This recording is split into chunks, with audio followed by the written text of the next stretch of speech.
Una compañera de la universidad me pagó ilegalmente para hacer su examen, pero tenía poco tiempo así que se lo delegué a otra persona y reprobó. Así que ahora quiere arruinar mi vida por no darle un servicio de calidad. Jamás me imaginé parado frente al director de mi carrera intentando explicar con cara de póker por qué no le devolví $300 a una compañera que reprobó un examen en el que ambos hicimos trampa. Nancy estaba parada a mi lado, golpeando el escritorio con el puño mientras exigía una garantía de satisfacción al cliente por un fraude académico ilegal. Mirando el desastre en el que estaba metido, todavía trato de entender la secuencia exacta de decisiones absurdas que me arrastró hasta este punto. Durante mi penúltimo semestre en la universidad, yo era el típico estudiante silencioso que prefería pasar desapercibido en las últimas filas del aula. Mi único objetivo en la vida era entregar mis proyectos a tiempo, mantener mi promedio decente y graduarme sin hacer ningún tipo de ruido innecesario. Jamás fui de buscar problemas ni de meterme en la vida de los demás porque mantenía una rutina de estudio bastante metódica y estructurada. Siempre creí que si uno hace sus cosas en orden, la universidad transcurre en paz y sin imprevistos desastrosos. Lamentablemente, esa tranquilidad estaba a punto de ser triturada por completo al cruzarme con la persona más conflictiva de la facultad. A Nancy la conocía únicamente de un par de asignaturas compartidas que habíamos cursado durante los semestres anteriores. Era imposible no notarla en el salón porque poseía un talento nato para convertir cualquier debate académico en un juicio personal contra el profesor de turno. Tenía una personalidad abrumadora, hiperactiva y con una terquedad casi jurídica que le impedía aceptar que estaba equivocada, incluso cuando los hechos eran evidentes. Recuerdo perfectamente cómo una vez discutió durante 40 minutos sobre una coma mal puesta en un examen para arañar medio punto adicional. Todas sus interacciones sociales parecían peticiones formales de demanda o reclamaciones contractuales que nadie le había pedido. La pesadilla comenzó formalmente cuando nos encontrábamos a escasos días de arrancar los exámenes finales del semestre. Yo estaba atravesando un momento económico bastante apretado porque mi trabajo de medio tiempo apenas cubría mis gastos básicos de transporte y material escolar. Nancy se me acercó al finalizar una clase con una actitud misteriosa y una prisa que no presagiaba nada bueno. Se sentó a mi lado, miró a ambos lados para asegurarse de que nadie escuchara y soltó una propuesta totalmente descarada sin pestañear. Quería que yo ingresara a la plataforma institucional usando sus credenciales personales para hacer su examen final por ella. La justificación que me dio fue que ella no tenía tiempo de estudiar debido a compromisos personales extremadamente urgentes. A cambio de realizar su prueba virtual, me ofreció una suma de dinero en efectivo bastante tentadora para mi bolsillo ajustado. En ese instante, mi sentido común me decía que debía ponerme de pie y caminar en dirección contraria sin mirar atrás. Sin embargo, la presión financiera del momento y sus insistentes promesas de que nadie se daría cuenta jamás terminaron por cegarme por completo. Cometí el tremendo e imperdonable error ético de aceptar su propuesta, pactando entregarle su examen resuelto al día siguiente. El verdadero problema surgió cuando me senté en mi escritorio e intenté organizar mi calendario para esa misma noche. Me di cuenta de que mi propia carga académica era un monstruo aplastante y que no tendría ni un solo minuto libre para responder el examen de Nancy. Lleno de pánico por haber aceptado un trato que no podía cumplir, cometí una segunda imprudencia todavía más grave que la primera. Decidí subcontratar la tarea a un tercero que me contactó por redes asegurando ser un genio de esa materia. Le pasé las claves de acceso de Nancy a este sujeto, confiando ciegamente en que resolvería la prueba sin contratiempos. El resultado de semejante cadena de irresponsabilidades fue un desastre monumental de proporciones bíblicas. El examen no solo no fue aprobado, sino que terminó con una calificación vergonzosa que dejaba a Nancy automáticamente fuera de la materia. La notificación de la nota llegó de madrugada y mi teléfono casi colapsa por la cantidad de llamadas perdidas que tenía. Al revisar la pantalla, descubrí un mar de mensajes de voz donde Nancy no expresaba angustia por haber reprobado, sino una rabia corporativa desmedida. Exigía la devolución inmediata de su dinero alegando que yo le había entregado un servicio defectuoso y sin control de calidad. Intenté mantener la calma y redacté un mensaje sugiriendo que lo mejor era dejar las cosas así para evitar levantar sospechas en la facultad. Para cualquier ser humano con un mínimo de preservación personal, admitir que pagó por una trampa ilegal y quedarse callado habría sido el camino lógico. Pero la mente de Nancy operaba bajo un sistema legal totalmente paralelo donde ella siempre era la víctima consumidora. Al ver que yo no pensaba reembolsarle ni un solo centavo por un acto ilícito, decidió tomar la decisión más desquiciada posible. Fue directo a las oficinas de la dirección de carrera para interponer una queja formal contra mí. Acompañó su denuncia con un expediente impreso que contenía capturas de pantalla a color de todas nuestras conversaciones privadas. En su lógica retorcida, las evidencias de nuestro trato ilegal servían para demostrar que yo era un proveedor de servicios fraudulento que merecía castigo. El director de carrera, el profesor Leo, un hombre sumamente estricto y analítico, no podía creer lo que estaba leyendo en aquel documento. Nos citó a ambos de urgencia a su oficina al día siguiente para pedir una explicación presencial de semejante locura. Cuando entré al despacho, Nancy ya estaba sentada frente al escritorio con los brazos cruzados y una mirada de indignación absoluta. Durante la reunión, me limité a permanecer completamente en silencio mientras escuchaba su monólogo insólito. Nancy hablaba con la soltura de una clienta molesta reclamando el cambio de una prenda defectuosa en un centro comercial. Exigía formalmente que el director Leo me obligara a devolverle sus $300 o que, en su defecto, la facultad le acreditara la materia como compensación. El director Leo se quitó los lentes, se masajeó el puente de la nariz y miró a Nancy como si estuviera presenciando un fenómeno extraterrestre. La desconexión de la chica con la realidad era tan profunda que ni siquiera entendía el peligro en el que se había metido sola. Cuando Leo tomó la palabra, aplicó el código de ética de la universidad con una frialdad matemática que dejó la sala en un silencio sepulcral. A mí me impuso una sanción académica temporal que me suspendía de ciertas actividades y dejaba una mancha en mi historial por haber participado en el fraude. Sin embargo, el castigo para Nancy fue considerablemente peor por haber sido la autora intelectual y haber traído el fraude a la dirección. Leo ordenó la suspensión inmediata de Nancy por todo el semestre académico, anulando sus materias en curso. La cara de Nancy pasó de la soberbia del consumidor indignado al impacto absoluto en cuestión de segundos. Yo acepté mi sanción de inmediato, asumiendo mi parte de responsabilidad sin poner una sola excusa ni emitir una queja. Sabía perfectamente que me lo había buscado por haber aceptado dinero fácil y romper los reglamentos institucionales. Mientras firmaba el acta administrativa frente al director Leo, pude sentir la mirada de Nancy clavada en mi espalda como una daga hirviente. Tenía los nudillos blancos de apretar sus puños y una expresión de venganza absoluta que me puso los pelos de punta. Al salir de la oficina, entendí que para ella esto no había terminado y que tendría que protegerme con frialdad y estrategia de su fijación enfermiza. Comentarios de la historia principal. Usuario Anónimo 1 dice, es absolutamente increíble que alguien tenga el valor de ir con el director de carrera a pedir la garantía de un fraude. Exigir la devolución de tu dinero por un examen falso es exactamente lo mismo que ir a la comisaría a denunciar que el vendedor de sustancias ilegales te vendió un producto de mala calidad. La mente de esa chica funciona en una dimensión paralela donde los derechos del consumidor cubren las trampas universitarias. Respuesta de OP, definitivamente cometí un error gigantesco al aceptar su oferta por falta de dinero, pero ver su cara exigiendo control de calidad fue algo surrealista. Al parecer el reglamento ético de la universidad que nos leyó el director Leo no tenía ninguna sección dedicada a la atención al cliente de fraudes. Asumí mi sanción sin protestar porque sabía que me la merecía, pero ella realmente creía que saldría de ahí con un reembolso. Usuario Anónimo 2 dice, sinceramente los dos se merecían la expulsión definitiva por jugar de esa manera con la integridad académica de la institución. Aceptar dinero para hacerle el examen a otra persona destruye la educación y demuestra una falta total de valores. Es indignante que solo te hayan dado una sanción temporal cuando fuiste el cómplice directo de todo este circo. Respuesta de OP, no estoy justificando mi acción inicial en absoluto y sé que estuvo mal desde el primer segundo.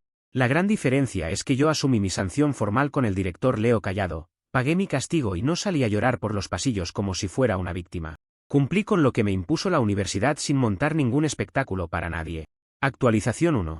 Ha pasado 2 semanas desde la última actualización. La sanción académica me mantenía fuera de varias actividades, pero yo intentaba concentrarme en mis materias restantes para no perder el hilo del semestre.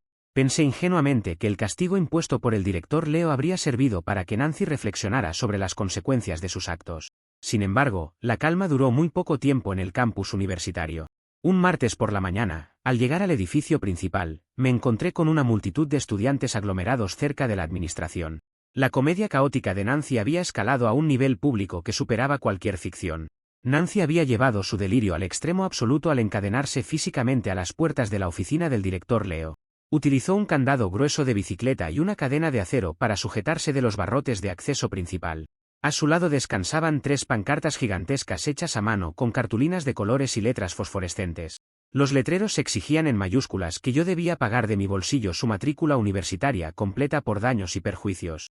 Además, demandaba que la facultad le entregara un diploma de honor inmediato como compensación por el trauma moral que el proceso ético le había ocasionado. El espectáculo era totalmente deplorable y atrajo la atención de decenas de alumnos que grababan la escena con sus teléfonos móviles. Nancy le gritaba insultos a cualquiera que intentara acercarse a dialogar con ella, acusando a la universidad de ser una red corporativa fraudulenta. Cuando los guardias de seguridad del campus intentaron intervenir, ella comenzó a recitar artículos inventados del Código Civil a todo volumen. Aseguraba que tenía derecho a permanecer amarrada hasta que el Consejo Universitario firmara un acuerdo de indemnización a su favor. Su capacidad para inventar marcos legales inexistentes era verdaderamente asombrosa. Ante semejante circo, mi primera reacción fue mantener la distancia más absoluta y actuar con extrema frialdad. Había buscado asesoría legal básica días atrás para saber cómo manejar un posible acoso por parte de ella. El abogado me sugirió expresamente que no tuviera ningún tipo de contacto directo, ni verbal ni por escrito, y que registrara absolutamente todo. Así que, mientras ella gritaba en el pasillo, yo me dediqué silenciosamente a tomar fotografías lejanas y capturar pantalla de cada nuevo mensaje amenazante que me mandaba a mis redes sociales. Fui guardando cada prueba en carpetas organizadas por fecha dentro de mi computadora personal. Nancy intentó buscar mi mirada en varias ocasiones mientras los guardias trataban de calmarla, buscando provocar una reacción violenta de mi parte. Sabía perfectamente que si yo me acercaba a discutir o a responder sus provocaciones, le estaría dando el combustible que necesitaba para armar su narrativa de víctima. Mantuve mi política de contacto cero de forma estricta, caminando por los pasillos adyacentes como si ella fuera invisible. Varias personas se me acercaron a preguntarme si no pensaba defenderme de los carteles que llevaban mi nombre pintado. Mi única respuesta fue una sonrisa neutral y un silencio absoluto mientras continuaba hacia mi aula. La situación llegó a su punto más ridículo debido a un fallo logístico cometido por la propia Nancy al elegir su trinchera. Como una coincidencia irónica del destino, la cadena pesada con la que se amarró terminó bloqueando la salida de incendios del edificio administrativo. Esto representaba una violación grave a las normas de seguridad de incendios de la ciudad, lo que obligó a actuar de emergencia. El equipo de mantenimiento de la universidad tuvo que presentarse en el lugar equipado con una cizalla industrial de gran tamaño. Ante la mirada atónita de decenas de estudiantes que soltaban carcajadas, los trabajadores cortaron el candado de un solo golpe seco. Nancy quedó petrificada al ver cómo destruían su barrera protectora en cuestión de 2 segundos sin que sus argumentos legales sirvieran de nada. La seguridad de la universidad la escoltó fuera de las instalaciones mientras ella pataleaba y prometía demandas millonarias contra el personal de limpieza.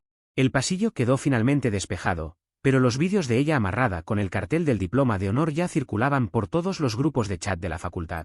Yo me limité a solicitar formalmente a la administración los respaldos de las cámaras de seguridad de ese evento para agregarlos a mi expediente personal.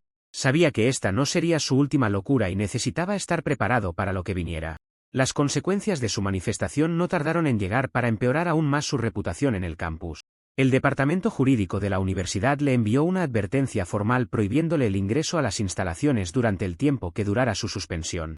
Sin embargo, en lugar de calmarse, esa misma tarde recibí un correo electrónico donde Nancy me notificaba que estaba redactando una demanda formal por la vía civil. Me aseguraba que me haría responsable de cada centavo que sus padres estaban dejando de percibir por su pausa académica. El nivel de obsesión que manejaba dejaba en claro que su motor de autosabotaje estaba funcionando a máxima potencia. Comentarios de la actualización 1. Usuario anónimo 1 dice, ¿en serio exigió un diploma de honor por haber reprobado un examen en el que intentó hacer trampa? Eso escala a niveles de comedia que ni en la televisión se ven.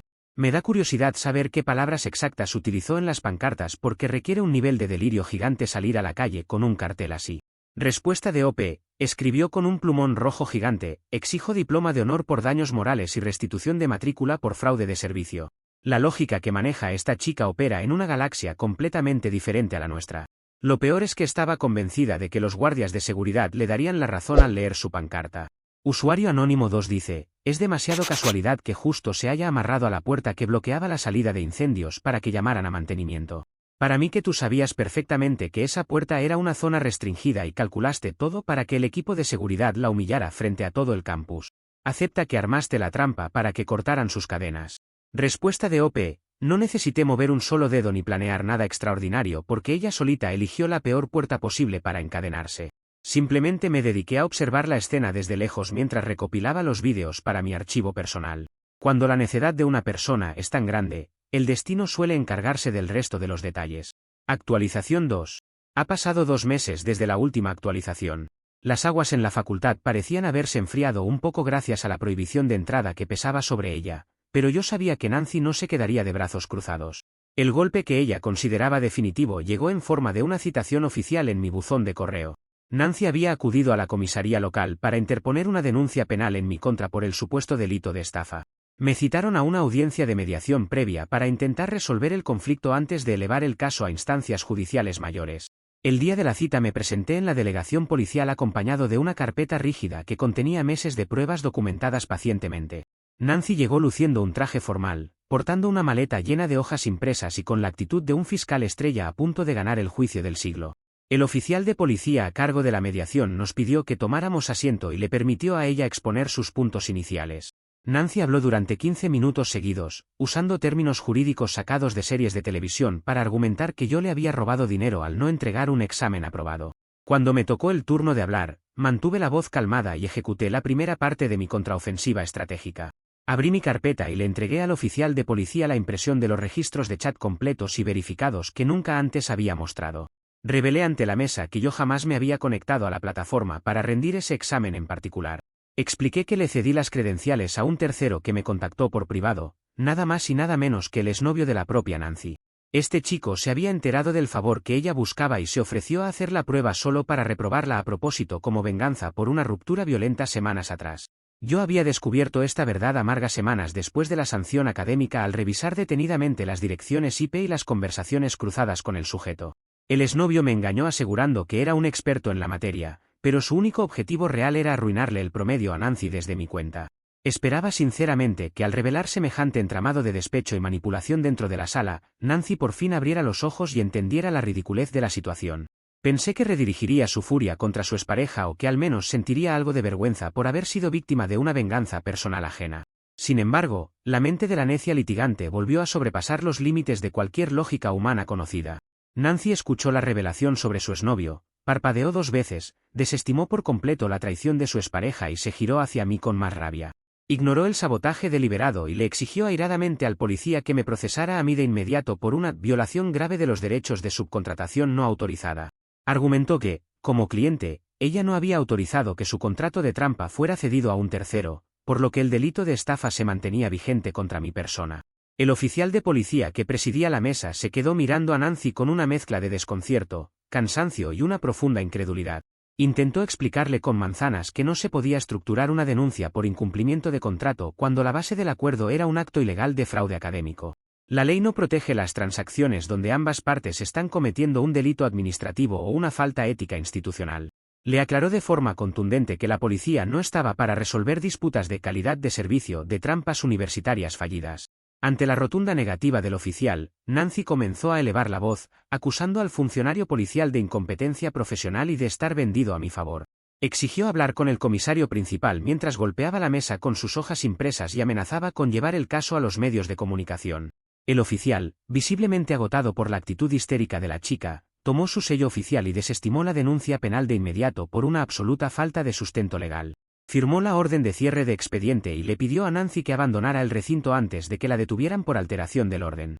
Salí de la comisaría sosteniendo una copia firmada y sellada del acta de desestimación, la cual servía como prueba irrefutable de que sus acusaciones penales no tenían ningún valor. Nancy se quedó en las escaleras del edificio gritándole a su teléfono celular mientras grababa un vídeo para sus redes sociales. Con esa acta firmada por las autoridades policiales, mi expediente personal de defensa sumaba una pieza clave que la retrataba como una acosadora recurrente.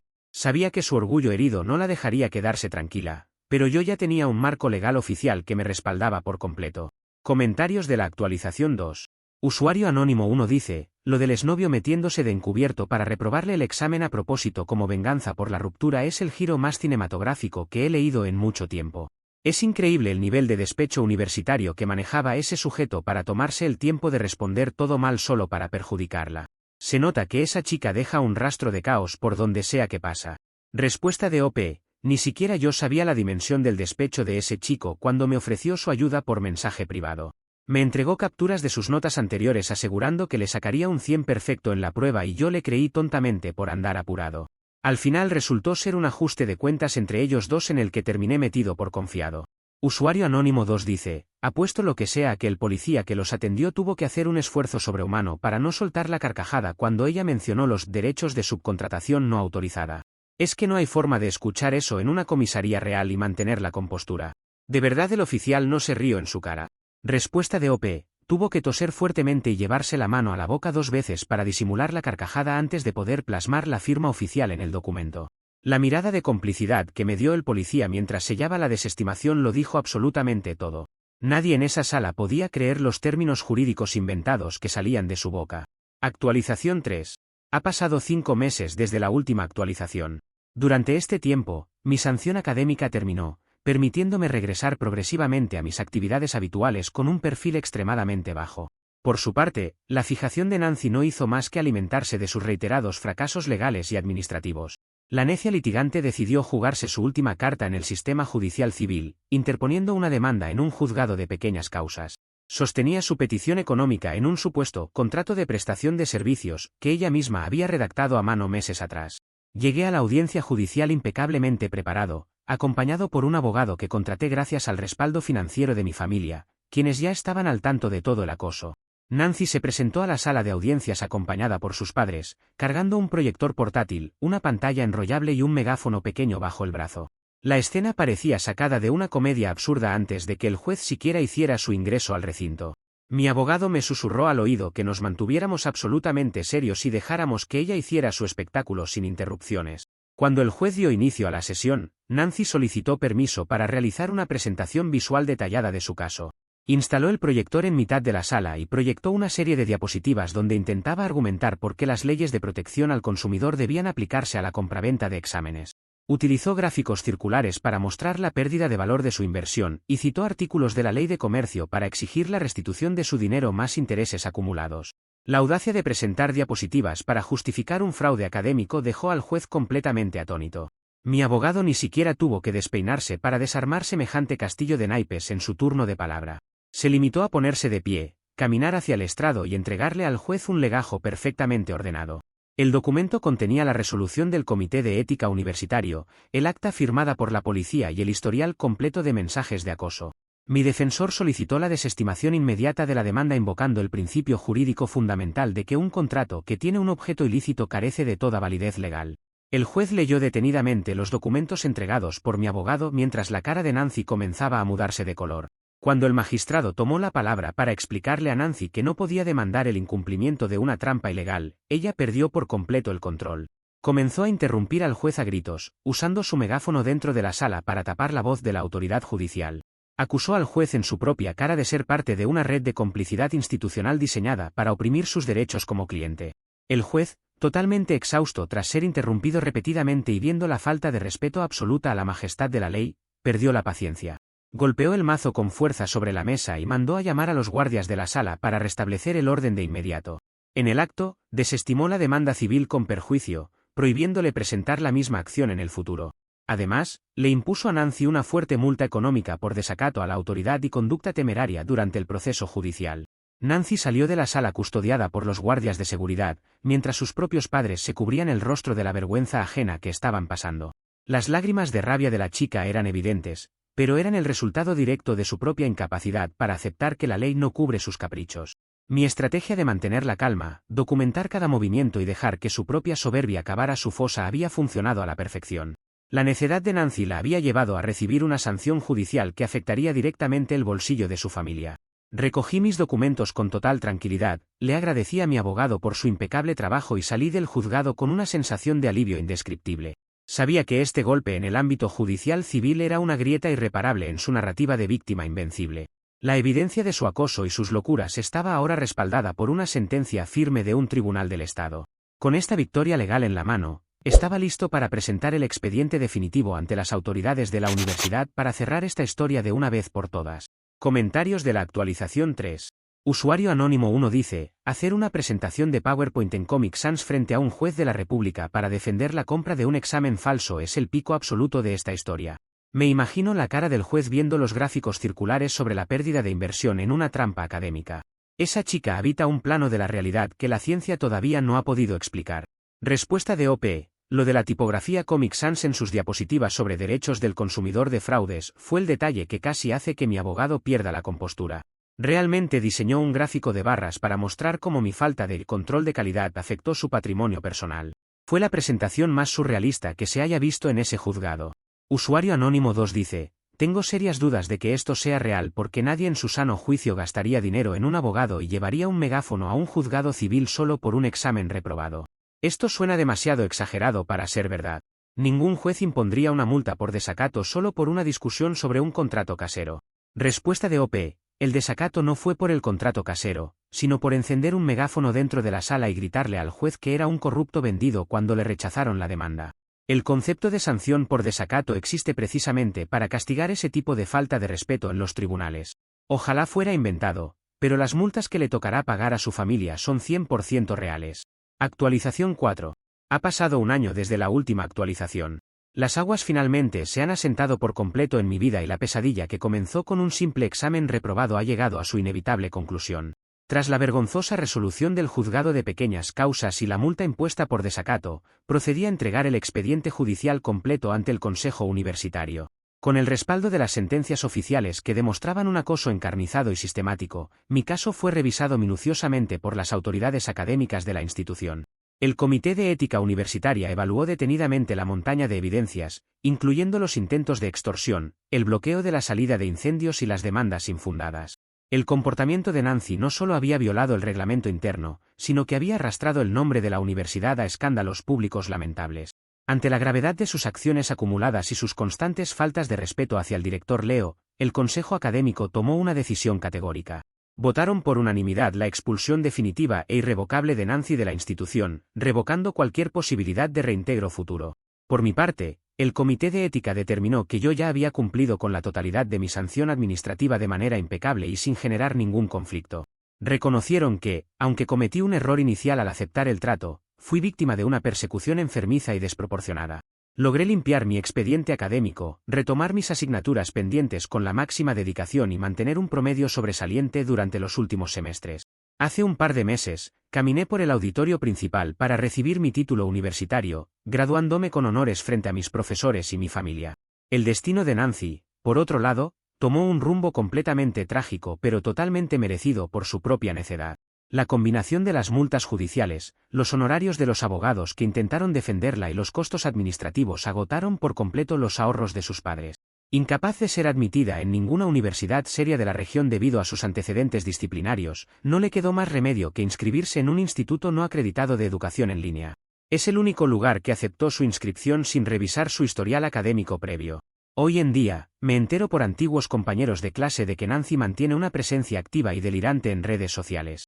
Sube vídeos diarios proclamándose una especie de mártir de la educación superior, afirmando ante la cámara que la universidad entera se alió conmigo en una conspiración gigante. Según su versión de la historia, la institución prefirió expulsarla a ella antes que admitir que me permitieron entregar un examen defectuoso. Sigue utilizando términos legales inventados para convencer a sus pocos seguidores de que algún día la Corte Suprema revisará su caso. Resulta profundamente irónico ver cómo la misma obsesión jurídica y esa incapacidad absoluta para admitir un error terminaron por destruir su carrera profesional antes de que pudiera empezar. Nancy tenía la oportunidad de aceptar su suspensión temporal, pedir disculpas y retomar su vida académica al cabo de un semestre. Sin embargo, su ego desmedido y su insistencia en tratarse como una clienta con derecho a reclamar un fraude la llevaron a la ruina total. Se convirtió en la única arquitecta de su propio colapso, cavando su fosa paso a paso sin que nadie tuviera que empujarla. Hoy miro atrás y me doy cuenta de lo valioso que fue mantener la cabeza fría y el silencio estratégico en los momentos más oscuros. Si me hubiera enganchado en discusiones callejeras o hubiera intentado responder a sus provocaciones con la misma violencia verbal, el resultado habría sido muy distinto. La paciencia para recopilar cada prueba, la frialdad para no reaccionar y la confianza en que su propio autosabotaje la aplastaría fueron mis mejores herramientas. El sistema, tarde o temprano, se encarga de poner a cada persona en el lugar que se construyó con sus propias decisiones. Actualmente trabajo en una empresa de mi área, disfrutando de una vida tranquila, estable y completamente libre de dramas legales surrealistas. De vez en cuando, mis amigos de la facultad me comparten los enlaces de sus vídeos para reírnos un rato en las reuniones. Ver a Nancy gritarle a la pantalla de su celular sobre derechos del consumidor de exámenes mientras yo ejerzo mi profesión es el recordatorio definitivo de que la justicia a veces tarda, pero llega con un sentido del humor impecable.